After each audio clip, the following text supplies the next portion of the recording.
मैंने भारत का इतिहास और उसके विशाल प्राचीन साहित्य के कुछ भागों को पढ़ा। मुझ पर विचारों की तेजस्विता, भाषा की स्पष्टता और उसके पीछे सक्रिय मस्तिष्क की समृद्धि ने गहरा प्रभाव डाला।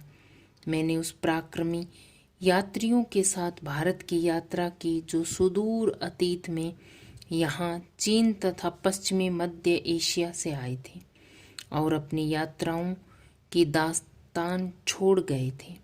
मैं पूर्वी एशिया, अंगकोर, बोरोबुदूर और बहुत सी जगहों में भारत की उपलब्धियों के बारे में मनन करने लगा। मैं उस हिमालय पर घूमता रहा जिसका पुराने मिथकों और दंत कथाओं के साथ पास का संबंध है और जिसने हमारे विचारों और साहित्य को बहुत दूर तक प्रभावित किया है। पहाड़ों के प्रति मेरे प्यार ने और कश्मीर के संग मेरे खून के रिश्ते ने मुझे उसकी ओर मुख्य रूप से आकर्षित किया। इस महान पर्वत से निकलकर भारत के मैदानों में बहने वाली भारत की विशाल नदियों ने मुझे आकर्षित किया और इतिहास के अनंत किस्सों की याद ताज़ा की।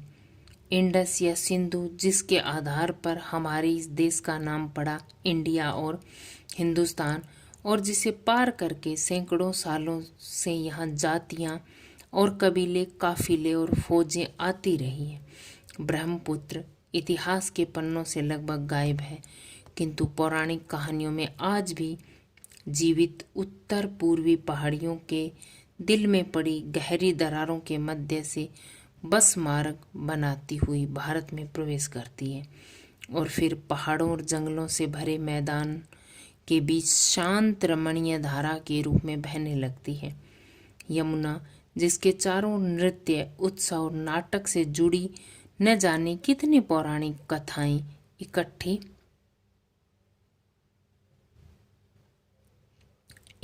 इकट्ठी है। इन सबसे महत्वपूर्ण है भारत की नदी गंगा, जिसने इतिहास की शुरुआत से ही भारत के दिल पर राज किया है और लाखों की तादाद में लोगों को अपने तटों की ओर खींचा है। प्राचीन काल से आधुनिक युग तक गंगा की गाथा भारत की सभ्यता और संस्कृति की कहानी है। मैंने पुराने भवनों और भग्नावशेषों को और प्राचीन मूर्तियों और भित्ति चित्रों को देखा। अजंता, एलोरा, एलिफेंटा की गुफाओं और अन्य स्थानों को देखा। मैंने आगरा और दिल्ली में कुछ समय बाद बने खूबसूरत भवनों को भी निहारा, जहाँ को हर पत्थर भारत के इतिहास की कहानी सुना रहा था। मैं अपने शहर इलाहाबाद में अथवा हरिद्वार में महान स्नान पर्व कुंभ के मेले में जाता हूँ और देखता हूँ वहाँ आज भी सैकड़ों और हजारों की संख्या में लोग आते हैं, वैसे ही जैसे हजारों वर्ष से उनके पूर्वज गंगा स्नान करने के लिए भारत के सभी भागों से आते रहे हैं। मुझे 1300 साल पहले चीनी यात्रियों और कुछ दूसरे लोगों द्वारा लिखे इन पर्वों के वर्णनों की याद आ जाती है, जो कि उस समय भी मेले पुराने पड़ चुके थे और अनजाने प्राचीन काल में लापता हो गए थे। मुझे आश्चर्य होता था कि वह कौन सी तीव्र अवस्था थी जो हमारे लोगों को न जाने कितनी पीढ़ियों से भारत की इस प्रसिद्ध नदी की ओर खींचती रही। मेरे अध्ययन की पृष्ठभूमि के साथ इन यात्राओं और दौरों ने मिलकर मुझे इतिहास में देखने की अंतर्दृष्टि दी। मेरे जहन में भारत का जो स्वरूप था, उसमें धीरे धीरे वास्तविकता का बोध घर करने लगा। मेरे पुरखों की भूमि में ऐसे जीते जागते लोग आबाद हो गए, जो हंसते रोते थे, प्रेम करते थे और दर्द सहन करते थे। इन्हीं में ऐसे लोग भी थे जिन्हें जिंदगी का ज्ञान और समझ थी। इस इतिहास के अनगिनत सजीव चित्र मेरे मन में भरे हैं।